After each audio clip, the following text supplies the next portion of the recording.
यह कहानी एक छोटे से कस्बे से शुरू होती है जहां दो भाई एडवर्ड और उसका छोटा भाई अपनी मां के साथ रहते हैं। इस कस्बे की एक अनोखी पहचान है।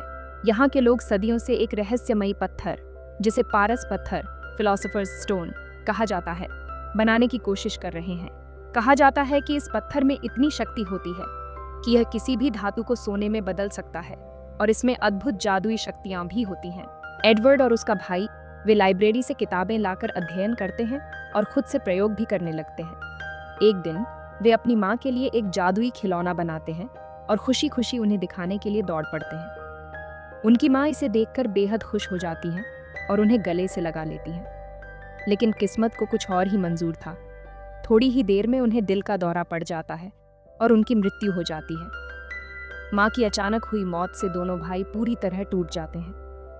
एडवर्ड अपने भाई से कहता है कि हमें रासायनिक विद्या के माध्यम से पुनर्जीवन परिवर्तन की प्रक्रिया को अपनाकर माँ को वापस लाने की कोशिश करनी चाहिए। छोटा भाई उसे चेतावनी देता है कि यह प्रक्रिया बहुत खतरनाक हो सकती है, लेकिन एडवर्ड अपनी जिद पर अड़ा रहता है। दोनों भाई अपनी लाइब्रेरी की किताबों से उस रहस्य पूरा करने वाले होते हैं। अचानक एक भयंकर बवंडर उठता है। पूरी जमीन हिलने लगती है। तेज रोशनी चारों ओर फैल जाती है और देखते ही देखते उनका पूरा घर नष्ट हो जाता है। इस दुर्घटना के बाद कई साल बीत जाते हैं। अब एडवर्ड बड़ा हो चुका है और एक रहस्यमयी सन्यासी का पीछा कर रहा है। एडवर्ड को विश्वास है कि उस सन्यासी के पास एक विशेष लाल पत्थर है, जो असल में वही पारस पत्थर हो सकता है जिसे वह सालों से खोज रहा है। जब एडवर्ड उस सन्यासी के करीब पहुंचता है तो वह अचानक अपनी अंगूठी से एक शक्तिशाली वार करता है। लेकिन अब तक एडवर्ड भी रासायनिक कला में निपुण हो चुका था, इसलिए वह अपनी शक्ति से इसका सामना करता है। तभी अचानक एक रहस्यमयी यांत्रिक योद्धा रोबोट भी वहां आ जाता है, जो एडवर्ड का साथ दे रहा होता है। सन्यासी एडवर्ड पर जोरदार हमला करता है और जब मंक उसे पंच मार रहा होता है तो एल्बर्ट भी उसे पंच मारता है।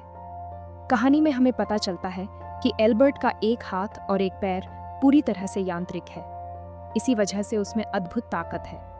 लड़ाई के दौरान रहस्यमयी लाल पत्थर जमीन पर गिर जाता है, लेकिन इससे पहले कि एडवर्ड उसे उठा पाता, एक अजनबी उसे लपक लेता है।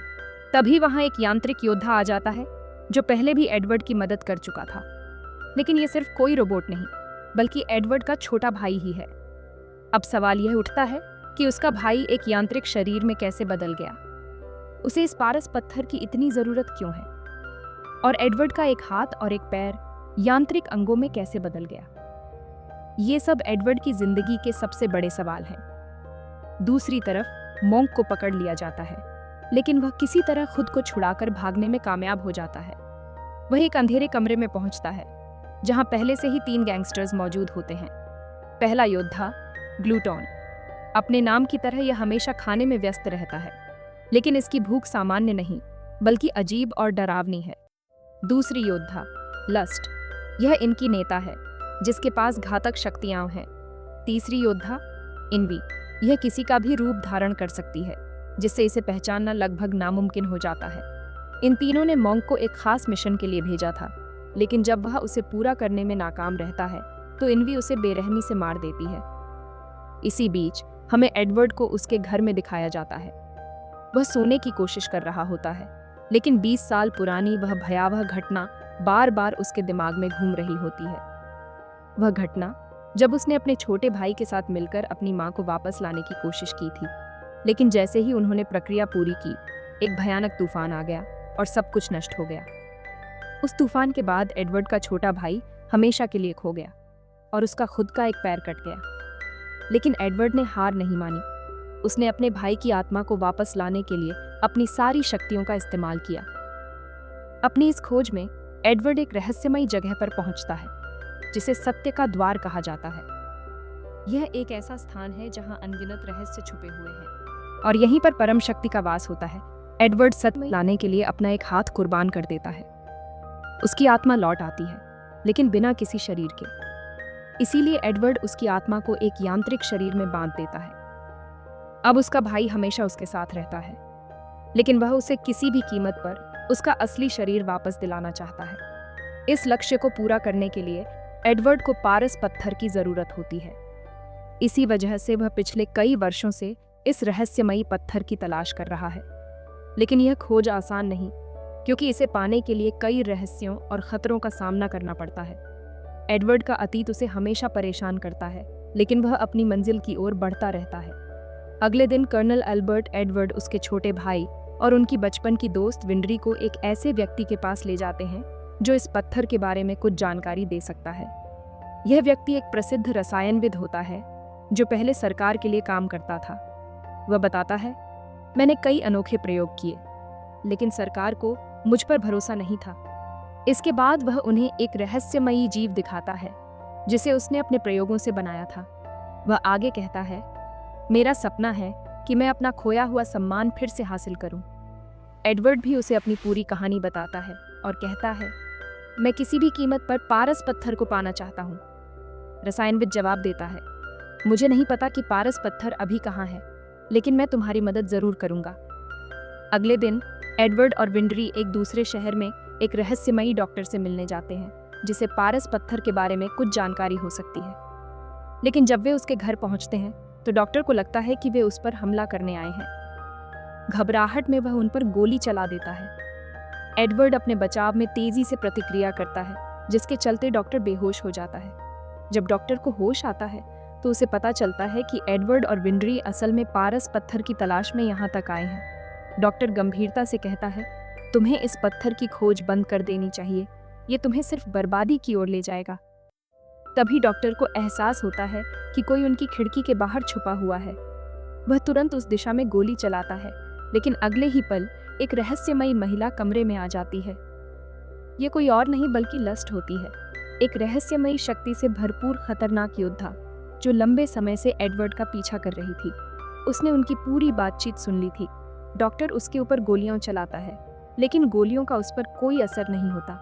अगले ही पल लस्ट अपने लंबे धारदार तंतु निकालकर एडवर्ड, विंड्री और डॉक्टर को दीवार से चिपका देती है। इसके बाद वह डॉक्टर को बुरी तरह जख्मी कर देती है और वहां से चली जाती है। डॉक्टर अब अपनी आखिरी सांसें ले रहा होता है। वह एड बताता है, लेकिन इससे पहले कि कोई और जानकारी सामने आती, वह वैज्ञानिक दम तोड़ देता है। एडवर्ड अपने शहर लौटकर रसायनविद के घर जाता है। वहां पहुंचकर वह देखता है कि उसने अपने प्रयोगों से एक अजीब जीव बनाया है जो आधा इंसान और आधा जानवर लगता है।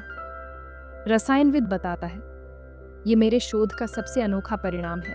मैंने इसे अपनी बेटी और एक कुत्ते को मिलाकर बनाया है। ये सुनकर एडवर्ड चौंक जाता है, लेकिन इससे पहले कि वह कुछ कह पाता, वह आगे बताता है, और जो पक्षी जैसा जीव मैंने तुम्हें पहले दिखाया था, वो मेरी पत्नी के शरीर से बना है। ये सुनते ही एडवर्ड का गुस्सा भड़क उठता है। वह खुद को रोक नहीं पाता और उस वैज्ञानिक पर हमला कर देता है। तुमने अपने ही परिवार को अपनी प्रयोगशाला में कुर्बान कर दिया। एडवर्ड चीखता है और उसे बुरी तरह पीटने लगता है, लेकिन इससे पहले कि वह उसे जान से मार दे, उसका छोटा भाई आकर उसे रोक लेता है। आखिरकार इस निर्दयी वैज्ञानिक को उसकी पत्नी, बेटी और कुत्ते की हत्या के आरोप में जेल भेज दिया जाता है। अब एडवर्ड किसी भी कीमत पर प्रयोगशाला नंबर 5 तक पहुंचना चाहता था, लेकिन इसके बारे में कोई जानकारी नहीं थी। वह पुरानी किताबों और दस्तावेजों में जानकारी तलाशता है, दिन रात अध्ययन करता है, लेकिन कहीं भी इस प्रयोगशाला का जिक्र नहीं मिलता। फिर एक दिन कुछ सेना के अधिकारी उससे मिलने आते हैं। वे पूछते हैं, तुम आखिर क्या ढूंढ रहे हो?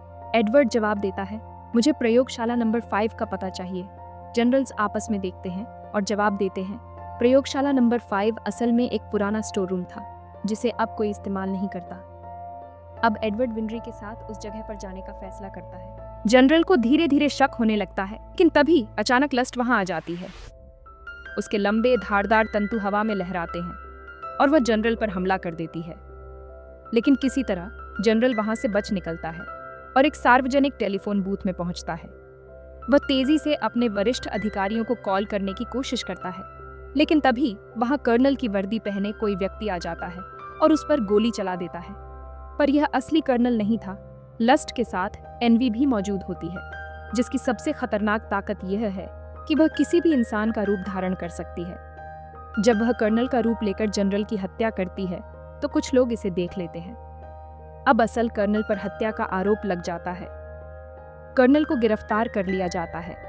साथ ही एडवर्ड और लेफ्टिनेंट को भी पकड़ लिया जाता है, क्योंकि वे हमेशा कर्नल के साथ रहते थे।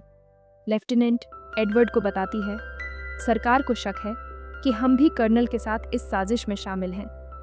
उसी समय उन्हें पता चलता है कि वह क्रूर वैज्ञानिक जो जेल में था वहां से फरार हो चुका है। अब एडवर्ड और लेफ्टिनेंट भी जेल से भागने की योजना बनाते हैं। वे गार्ड्स को बेहोश कर देते हैं और वहां से निकलने में कामयाब हो जाते हैं। इसके बाद वे प्रयोगशाला नंबर 5 पहुंचते हैं, जहां पहले से ही कर्नल मौजूद होता है। लेकिन तभी एक महिला अधिकारी सामने आ जाती है जो उन्हें गिरफ्तार करना चाहती है। कर्नल को तुरंत एहसास हो जाता है कि यह महिला अधिकारी असली नहीं है, क्योंकि उसके चेहरे पर जो तिल होता है वह सही जगह पर नहीं है, बल्कि दूसरी ओर है। अब कर्नल अपनी रहस्यमयी शक्ति का इस्तेमाल करता है और उस पर हमला कर देता है। अगले ही पल वह महिला अधिकारी अपना असली रूप ले लेती है। वह कोई और नहीं बल्कि एनवी थी। अब यहाँ लस्ट और ग्लूटनी भी आ जाते हैं। लस्ट अपने धारदार लंबे तंतुओं से हमला करती है और कर्नल को घायल कर देती है। एडवर्ड उसे रोकने की कोशिश करता है, लेकिन लस्ट वहां से भाग जाती है। एडवर्ड उसके पीछे दौड़ता है, लेकिन उसे लस्ट कहीं नजर नहीं आती। जब वह एक कमरे में पहुंचता है तो वहां एक विशाल रहस्यमयी चक्र बना हुआ होता है। ये वही चक्र था जिसका इस्तेमाल एडवर्ड ने अपने बचपन में अपने भाई के साथ मिलकर अपनी मां को वापस लाने के लिए किया था। लेकिन इससे पहले कि वह कुछ समझ पाता, पीछे से वही क्रूर वैज्ञानिक आ जाता है जो जेल से भाग निकला था। वह वैज्ञानिक एडवर्ड को एक चमकता हुआ लाल पत्थर दिखाता है और कहता है, यही असली पारस पत्थर है।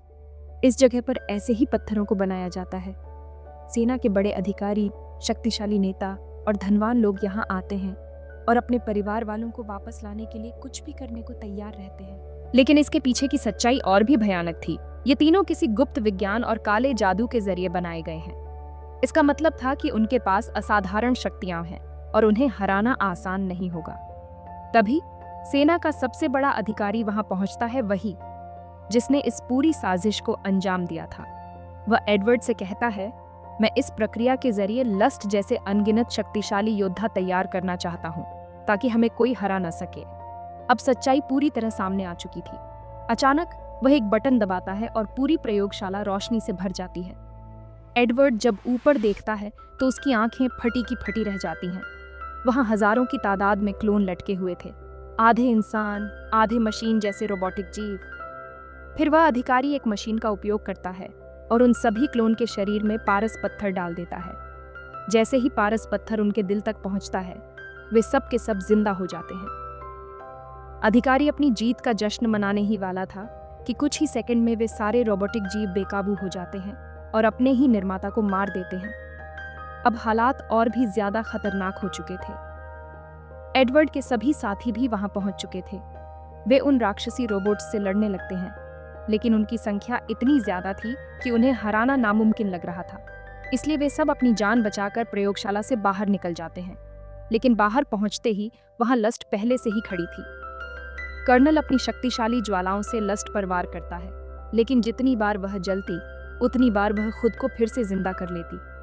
अब एडवर्ड और उसकी टीम को समझ आता है कि लस्ट के दिल में ही पारस पत्थर है और जब तक वह पत्थर वहां रहेगा, उसे मारा नहीं जा सकता। एडवर्ड, उसका भाई और कर्नल तीनों मिलकर लस्ट पर हमला करते हैं। कर्नल अपनी जान जोखिम में डालकर उसके दिल से पारस पत्थर निकाल देता है और जैसे ही पत्थर बाहर आता है, लस्ट की तड़पती हुई चीखों के साथ उसका अंत हो जाता है। इससे पहले एनवी को पहले ही खत्म किया जा चुका था। अब जैसे ही ग्लूटनी देखता है कि लस्ट मर चुकी है, वह वहां से भाग जाता है। अब कर्नल पारस पत्थर एडवर्ड को दे देता है और कहता है, यह पत्थर तुम्हें अपने भाई का शरीर वापस पाने में मदद कर सकता है। एडवर्ड उसे ले लेता है और एक बार फिर से अल्केमी का उपयोग करता है। Edward get on off truth तक पहुंच जाता है। वहां उसे अपने भाई का शरीर दिखता है। अब उसे सिर्फ पारस पत्थर भगवान को सौंपना था और उसके बाद उसकी आत्मा वापस उसके शरीर में चली जाती। लेकिन तभी एडवर्ड ठहर जाता है। उसे एहसास होता है कि इस पारस पत्थर के कारण अनगिनत लोगों की जान ली गई है और अब वह इस पत्थर का इस्तेमाल नहीं करना चाहता। वह वापस अपनी दुनिया में लौट आता है और अपने भाई से कहता है, मैं तुम्हें वापस लाने के लिए कोई और रास्ता निकालूंगा। उसका भाई मुस्कुराकर कहता है, मैं समझ सकता हूँ, इस अल्केमी की वजह से हमने बहुत कुछ खो दिया है। अब हमें इसका उपयोग नहीं करना चाहिए। प्रयोगशाला के अंदर जिन रोबोट्स को पारस पत्थर से जिंदा किया गया था, उनमें से ज्यादातर मारे जा चुके थे और जो बचे थे उन्हें कैद कर लिया गया था। यहीं पर कहानी खत्म होती है, लेकिन एडवर्ड की नई यात्रा शुरू होती है।